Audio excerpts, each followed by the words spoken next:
the last part of ignorance. Ignorance is not over yet, but the talk on ignorance, I cannot go on and on. I have to stop it. But this may be the last talk on ignorance. There are many more things to say about ignorance, and but we cannot spend all our time talking on ignorance. And that has to be dealt with by each and every one of us individually, separately, by learning Dhamma, practicing meditation.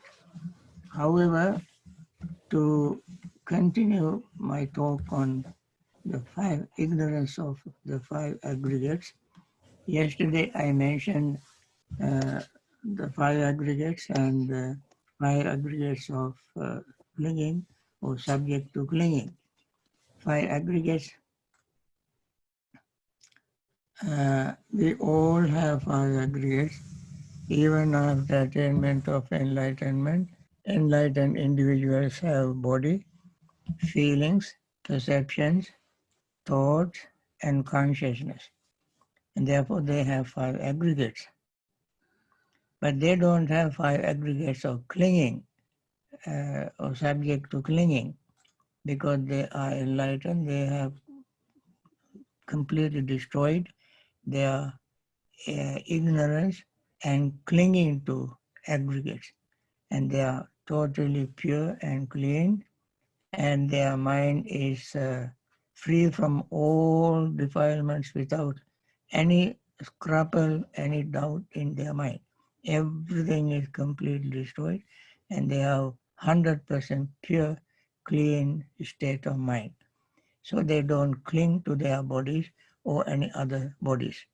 Therefore, they have five aggregates, but not the aggregates subject to clinging. Those of us who have five aggregates subject to clinging have suffering. That we don't know. That we don't know. Not knowing that is ignorance. And then that was about the body and the feelings.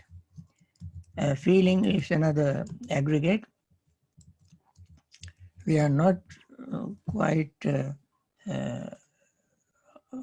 fully understood feelings. In English, we use feeling and sensation. In Pali, there's only one word for both, that is Vedana. So we use the word Vedana for sensation and feeling. In English, you may use the feeling for various things. Sometimes you have a feeling called mixed feeling that I don't know how to explain in Buddhist terms. Anyway, we will discuss in more detail when we come to the other aspect of dependent origination, especially when I go from the ignorance, sankhara, nama, rupa, and all this. When I go in detail, step by step, I explain what feeling is and how we deal with that, and so on, how ignorance is in the feeling and so forth. However, in the five aggregates, second aggregate is feeling.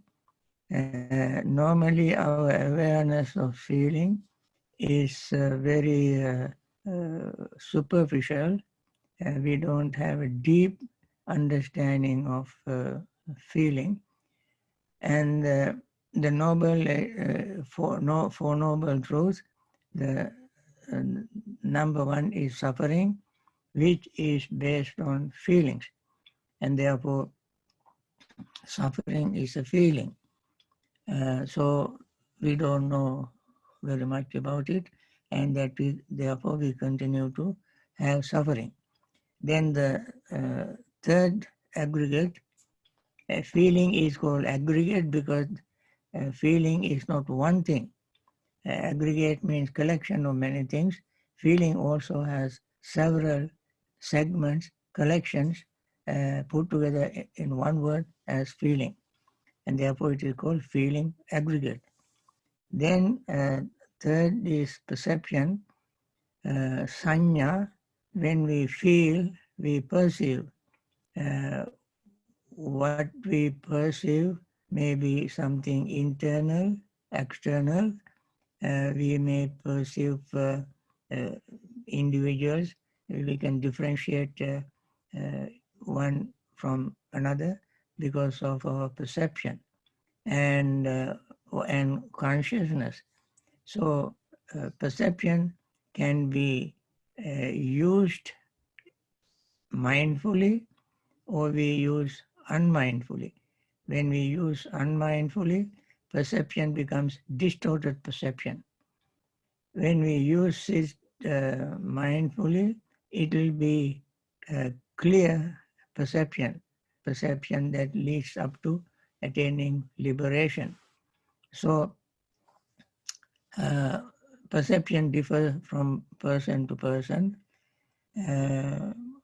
What I perceive may exactly not how you perceive it. Your perception depending on your own mental states. Other factors play their role when we perceive objects. And they, according to our perception, we interpret the objects. As we interpret, we increase our conceptual proliferation and increase our uh, length of existing in samsara, prolonging the length of existence in samsara. So perception, therefore, is very important. Uh, as I mentioned yesterday, perception is compared to mirage, which deceives our understanding. Then the fourth aggregate, a perception also is a collection of perception, and therefore it is called aggregate. Then the fourth is volitional formations. Of course, volitional formations means thought. They also are many, and we will discuss this in our next talk when we start maybe tomorrow. Uh, so perception, what you call volitional formations, we don't understand correctly, properly. In fact, not understanding out of all these, not understanding our volitional formations as it is a very deeply rooted ignorance. Ignorance is so deep that we keep perpetuating our volitional formations and creating various type of mostly unwholesome and wholesome things, activities, which we will discuss in detail when we come to that step of the dependent origination. And this is just an outline, and this also is a part of my talk on ignorance. And then the last of these five aggregates is consciousness. Consciousness also is not one. There are many different types of consciousness collected together called consciousness aggregate. And we are not fully aware of our these various segments of consciousness, various parts of consciousness. Therefore, we are ignorant of our consciousness. This is how we are ignorant of these five aggregates of clinging. They are called five aggregates of clinging because we cling to form, we cling to feelings, we cling to perception, we cling to thoughts, we cling to our consciousness. and therefore they keep us anchored in existence in samsara and difficult for us to get rid of it. So through the practice of mindfulness meditation, very sincerely, we will begin to break them up, begin to loosen them up, and reduce them uh, totally, and finally we will be liberated from suffering. Now with this, let us begin our meditation. Uh, Please look at your screen. You will see the Metta recital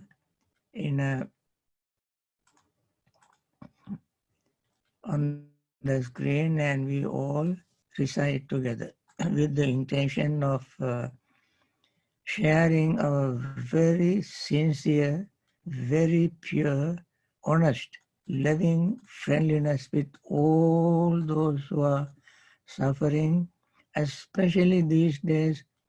There are so many now, almost more than 2 million people in the world are suffering from this uh, virus, and the worst is in the United States, uh, almost getting close to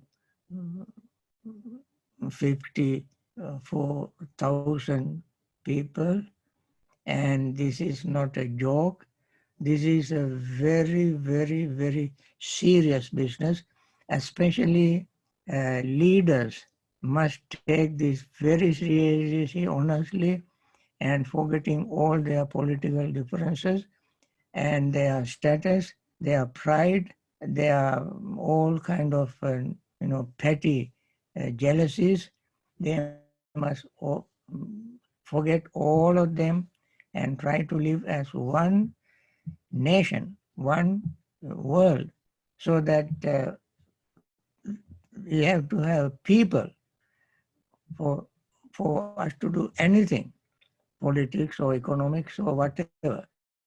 And therefore we all must focus, concentrate on getting rid of this virus with this very earnest wish, the love, loving friendliness.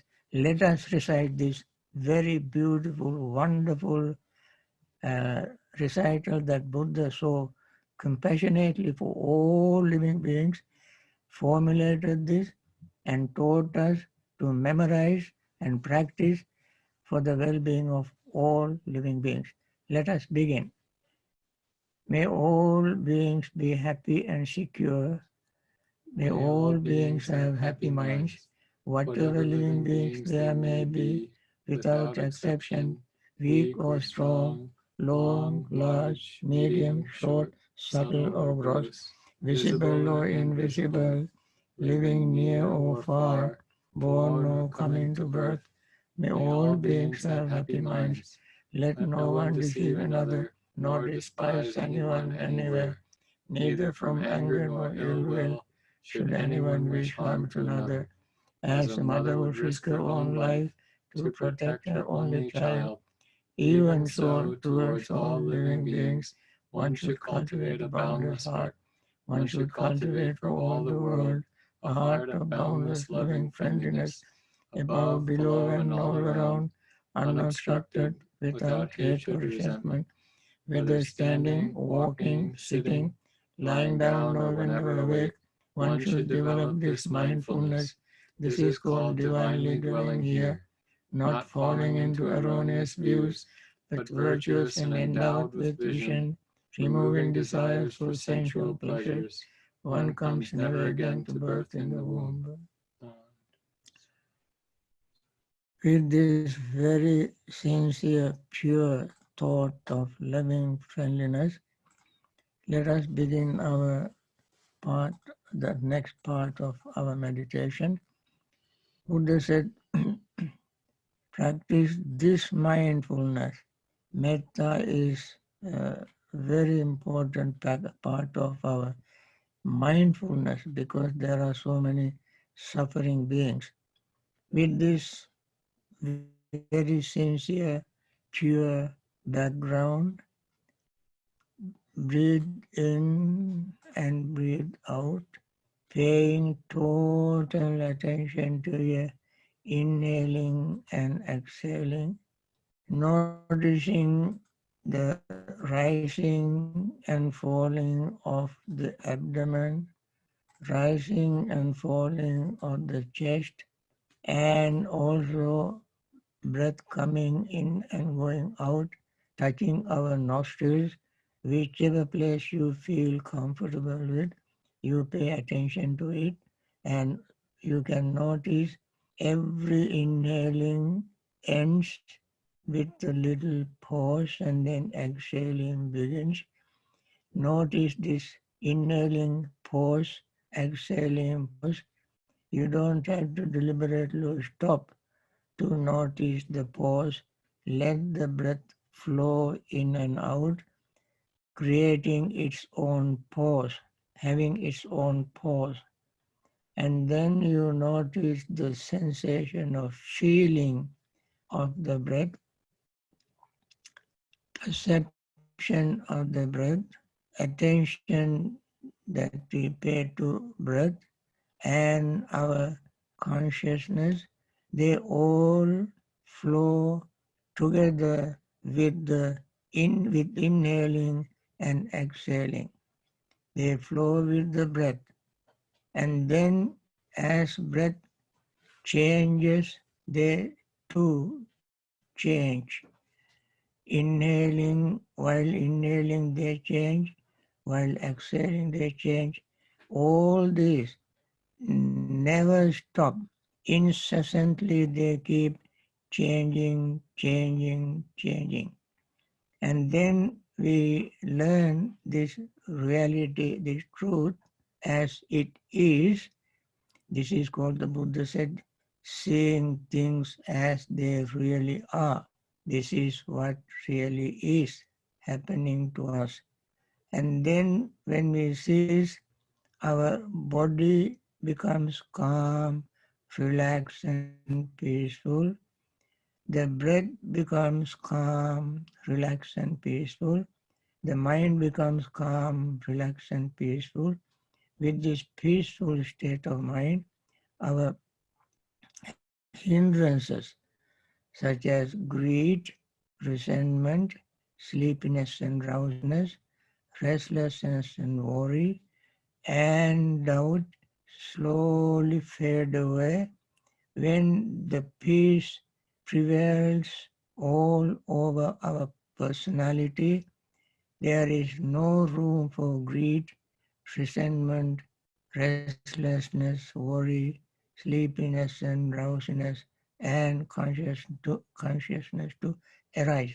They all slowly fade away, vanish, disappear, and then the sense or feeling of generosity, letting go of them arise in our mind.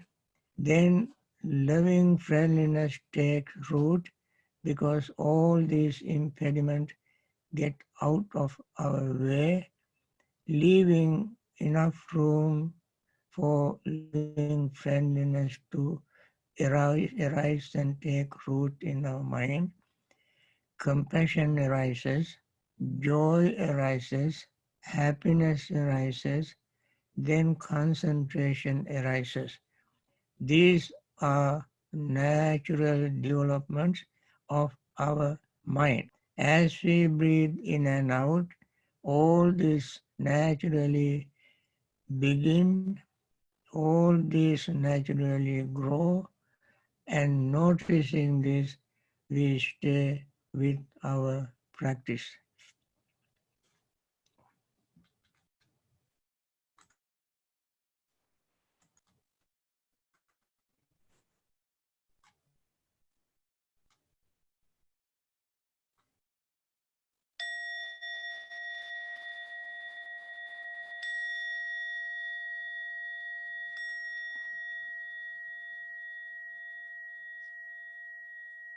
Dukkha patta ca niddukkha Bhayapatta ca nibbhaya, Sokapatta ca nissoka, Hontu sabbe pipanino.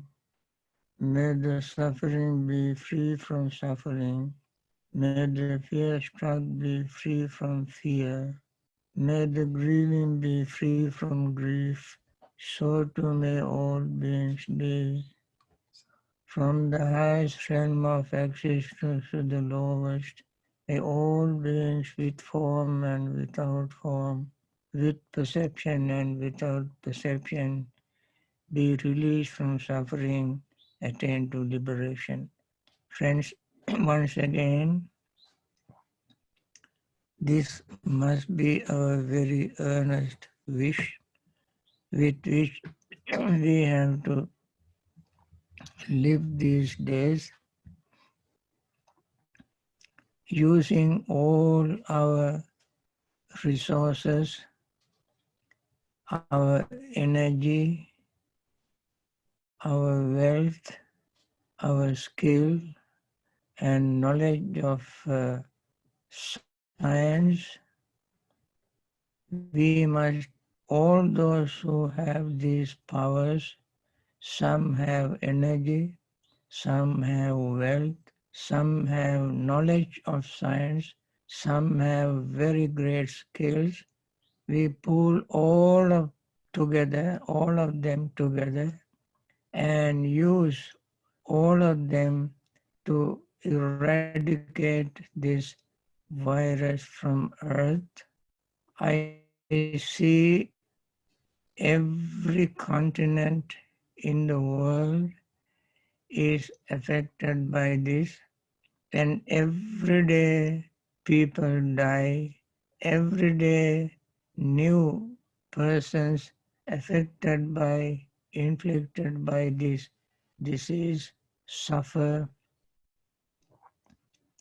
and this is the time very sincere, honest leaders must tap their heart and ask what they really sincerely want to do to help the world, instead of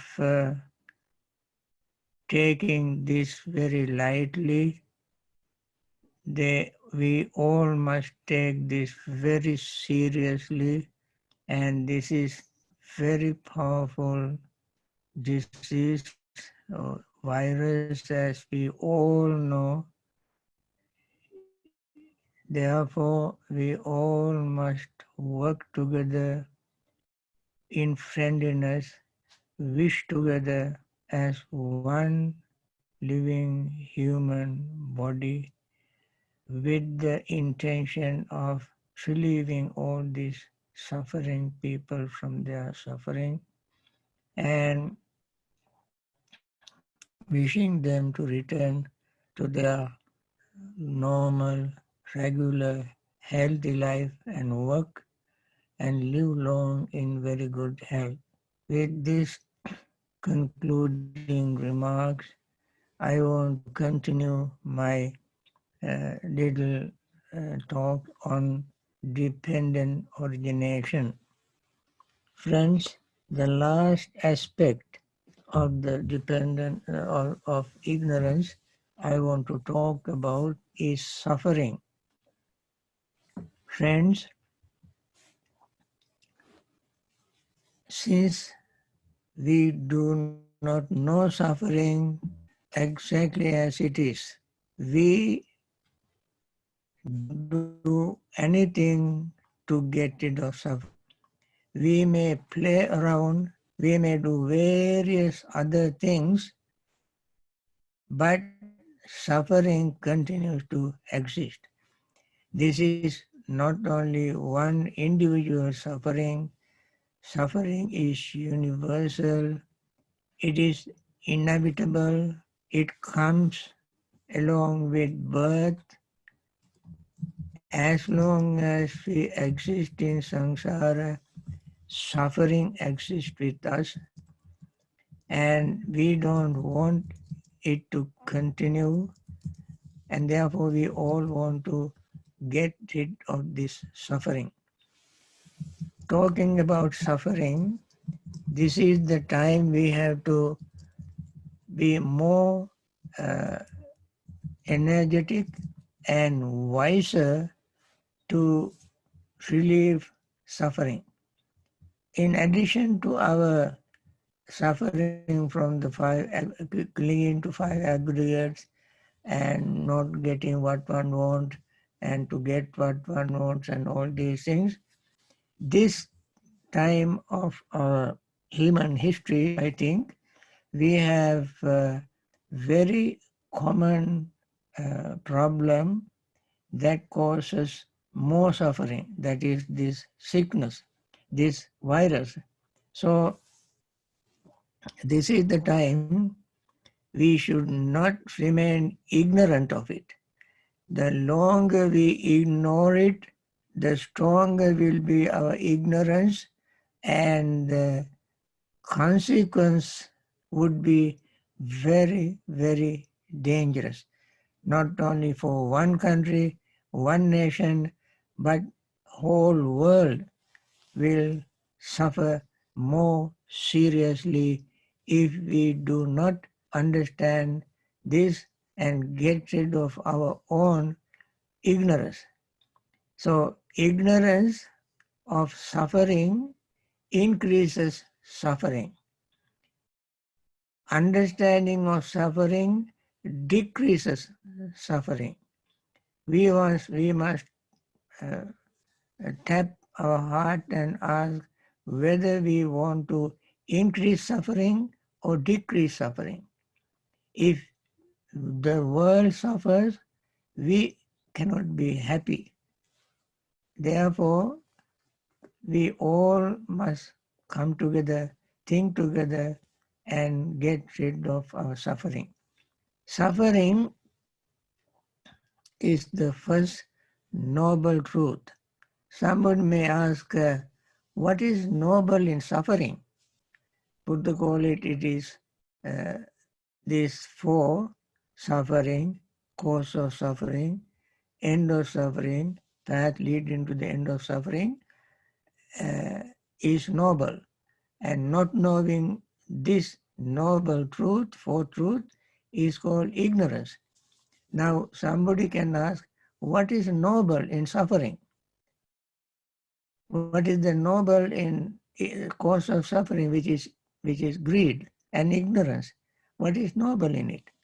Friends, there is nothing noble in suffering, but the fact that it is true is noble. The fact that it is true is noble. Suffering is true, and that truth is noble, not the suffering. Similarly, the cause of suffering is true, not the desire that causes suffering. There is nothing noble in desire, but the fact that it causes suffering is true. And this, not knowing this, we can either be very pessimistic, thinking that, oh, they are talking about suffering. Whether it is pessimistic or optimistic, depending on the way you look at it. The Buddha was neither pessimist nor optimist, but he was a realist. When there is a problem, we have to look at it realistically. Today and any day, if we want to be free from suffering, we should not think that it is pessimistic or abstain from suffering is optimistic, but we have to be realistic to see it exactly as it is without any excuses, without leaving us in the dark. The ignorance is just like darkness. In the uh, darkness, we cannot see objects. However, in the dark, somebody who has who has been very brave, is made movements and put some signs. So those who are coming after that, following that person, that individual, will stumble over these signs. Then they realize that there is something in the dark. So they try to find out what that is. Similarly, in the dark, in the ignorance, we have to start our practice. Then we will see how these things arise. So eventually, this is how we have to remove our ignorance of suffering. Although we are uh, immersed in suffering, drowned in suffering, we have to make great effort with sincere, mindful practice. We have to make great effort to understand what this suffering is. As long as we don't understand it, we are in ignorance. So today, I want to uh, recommend our friends uh, in order to get rid of this ignorance of suffering, we have to look at ourselves impartially and keep asking questions every day. Asking whether we have suffering or not. This is not something that like aches and pains in the body and headache and something like that. Those are also signs of suffering. But more suffering is existence itself as living beings. And that is because of our uh, not seeing the suffering.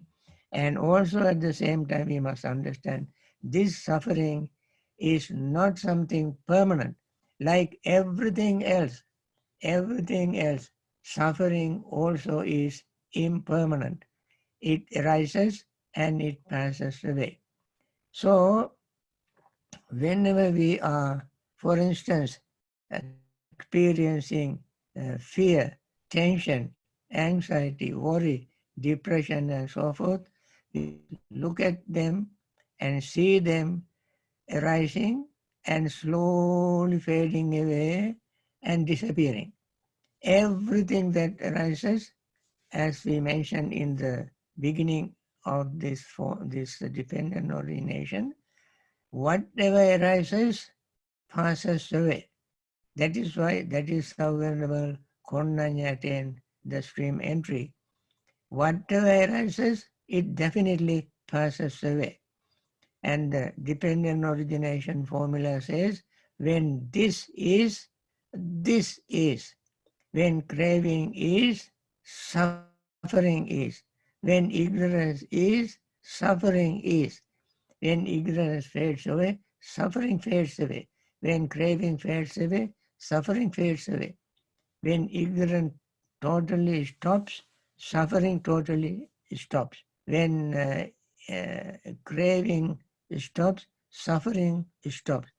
This formula of dependent origination must be kept in our mind all the time, day and night, in every experience, every action, every thought, and so on, so that dependent origination reveal to us, unveil to us, and clear to us, and we will know what it really is. So, ignorance of suffering is extremely important to understand. Until we understand that, our what do you call liberating from suffering will be very far remote. So, getting rid of this current situation, we cannot remain ignorant. We all have to be very wise. We all must understand. We all must do whatever we can within our capacity, in our own way, to help us as well as others to remove this what do you call it, virus from Earth. And that is how we become more what do you call, intelligent and wiser, uh, and get rid of our ignorance of this particular thing. And tomorrow I will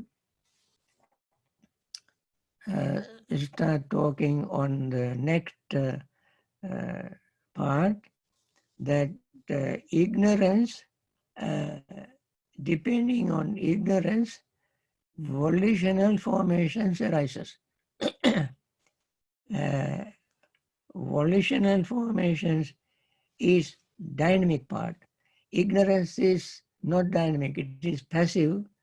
It is just there. But as soon as the activities begin, then volitional formation begins.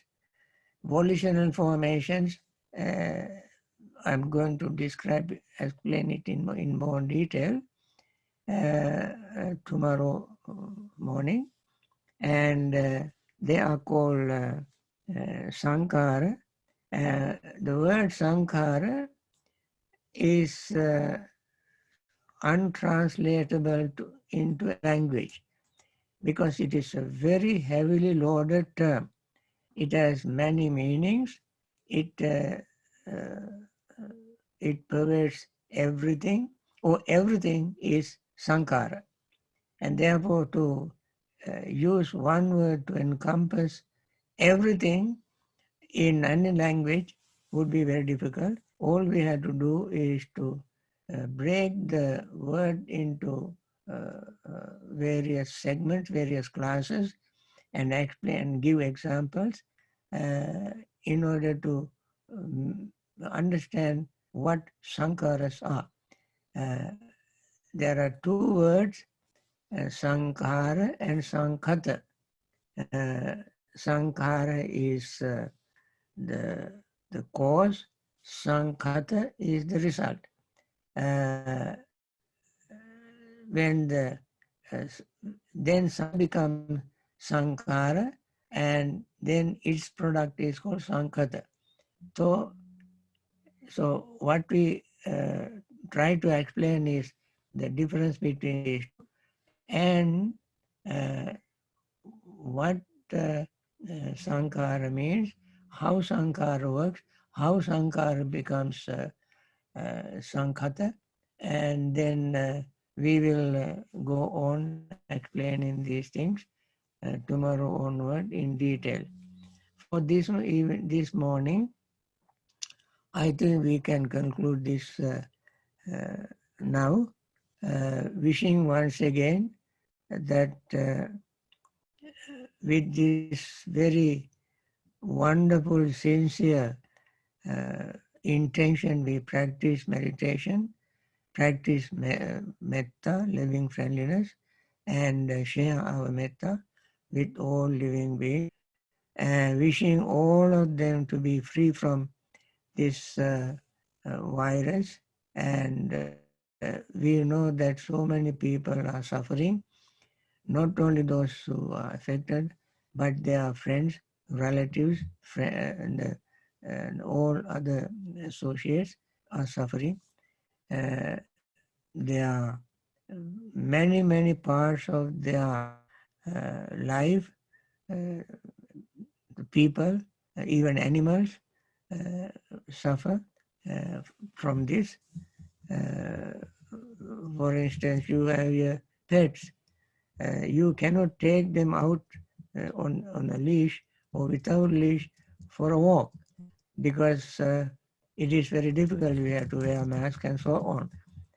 So not only human, and also animals, pets, and various other parts in life are affected.